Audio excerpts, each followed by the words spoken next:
Hello बच्चों, चलिए प्रश्न को पढ़ते हैं।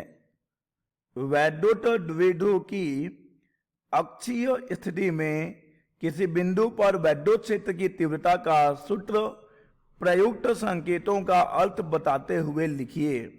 चलिए सबसे पहले हम लिख लेंगे मूल अवधारणा। मूल अवधारणा जिस पर कि यह प्रश्न आधारित है, यह प्रश्न आधारित है वैद्युत द्विध्रुव के कारण विद्युत क्षेत्र की तीव्रता पर। वैद्युत द्विध्रुव के कारण विद्युत क्षेत्र की तीव्रता। चलिए पहले हम समझ लेते हैं कि क्या होता है वैद्युत द्विध्रुव।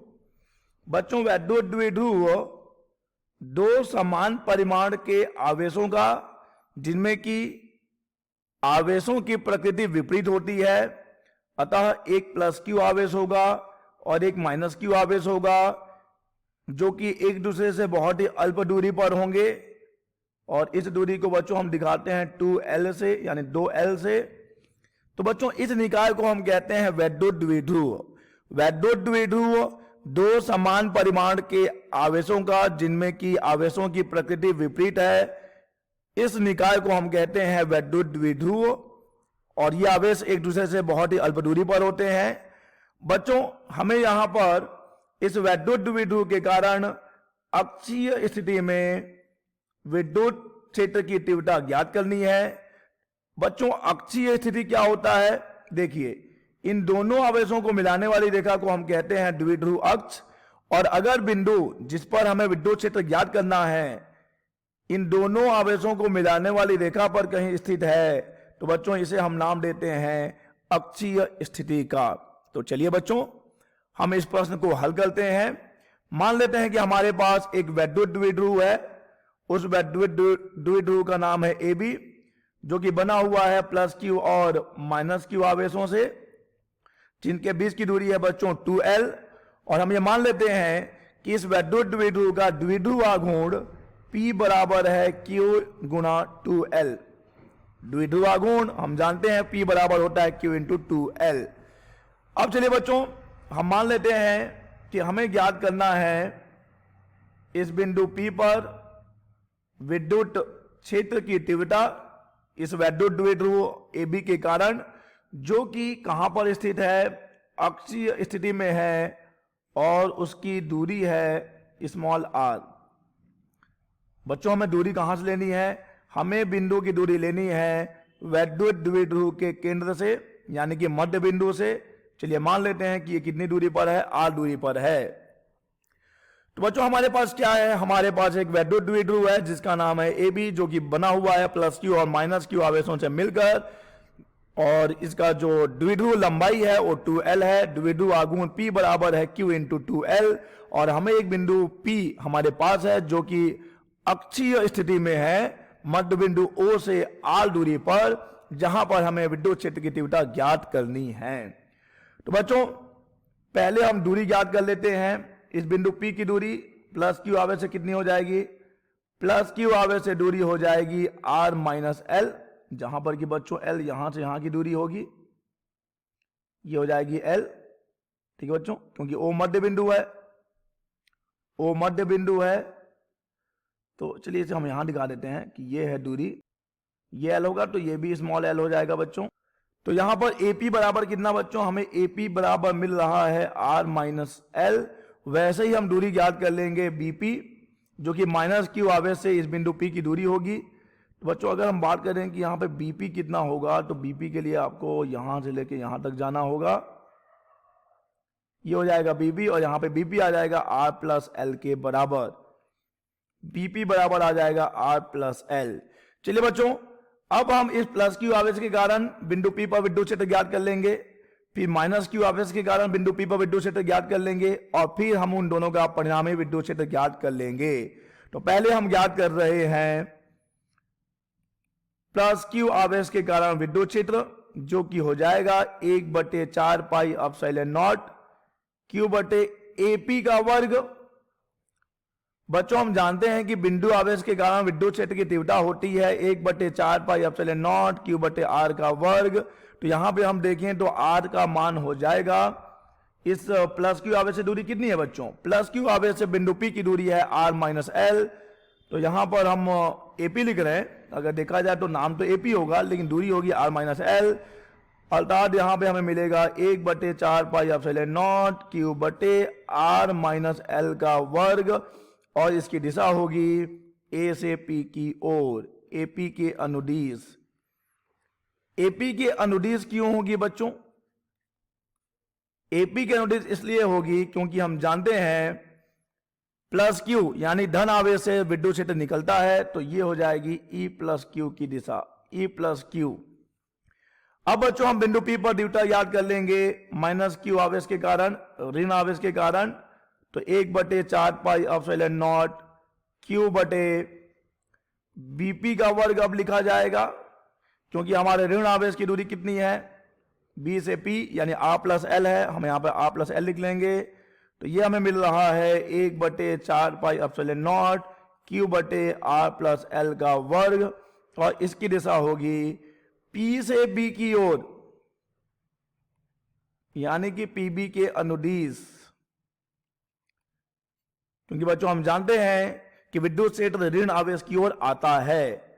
अब बच्चों यहां पर अगर हम इसकी दिशा दिखा दें तो ये हो जाएगा E माइनस क्यू। तो हम देख सकते हैं कि E प्लस क्यू और E माइनस क्यू दोनों एक ही रेखा के अनुदिश काम कर रहे हैं और दोनों की दिशा विपरीत है। ठीक है बच्चों, तो यहां पर हम देख सकते हैं कि E प्लस क्यू और E माइनस क्यू एक ही रेखा के अनुदिश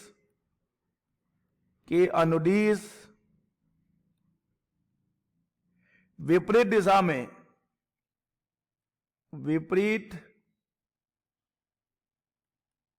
दिशा में कार्यरत हैं। अतः बच्चों परिणामी विद्युत क्षेत्र कितनी आ जाएगी?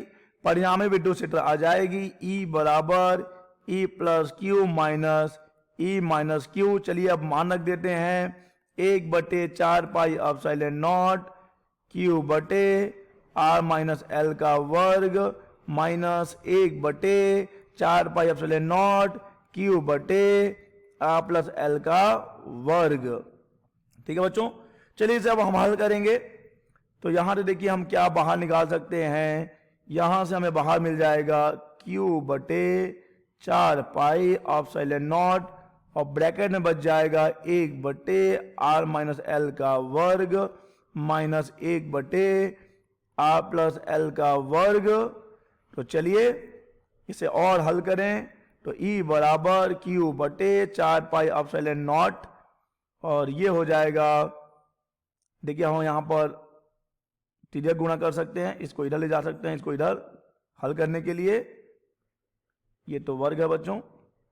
तो हमें मिलेगा R प्लस एल का वर्ग माइनस R माइनस एल का वर्ग भागित R माइनस एल का वर्ग R प्लस एल का वर्ग। और चलिए इसे और हल करें हम, Q बटे 4 pi epsilon not A square plus B square plus 2AB।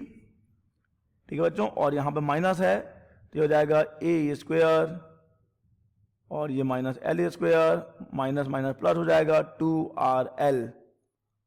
और बच्चों नीचे में जो हमारे हर में जो है इसे हम थोड़ा सा व्यवस्थित कर सकते हैं, इसे हम लिख सकते हैं R minus L R plus L, और इसका लगा लेंगे वर्ग।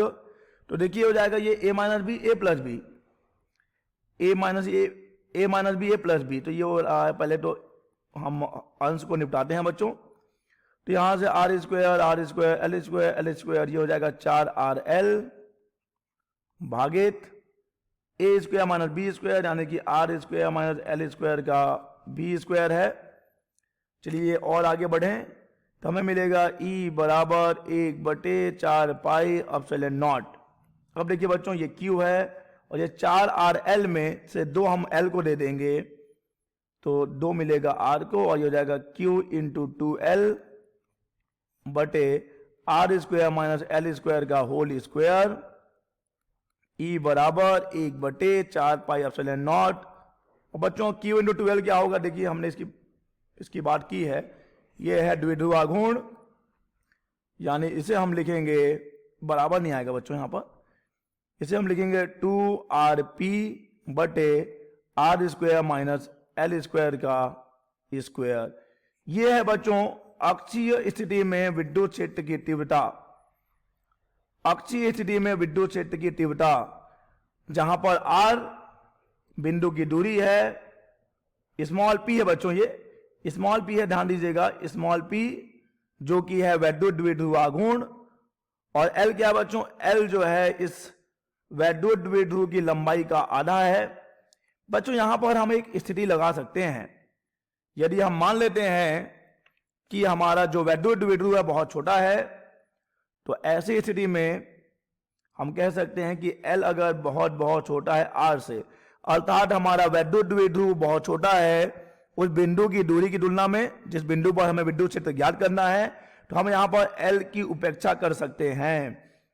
बच्चों जब हम L की उपेक्षा करेंगे, यानी यहां पर हम L को शून्य मान लेंगे, तो जब हम यहां पर L को शून्य मानेंगे तो हमें E बराबर मिलेगा 1/4 पाई एप्सिलॉन नॉट, ये 2rp बटे r का घात 4, एक r और एक r घटेगा, तो हमें मिलेगा E बराबर 1/4 पाई एप्सिलॉन नॉट 2p बटे r का घन, r का घन यानी r का क्यूब।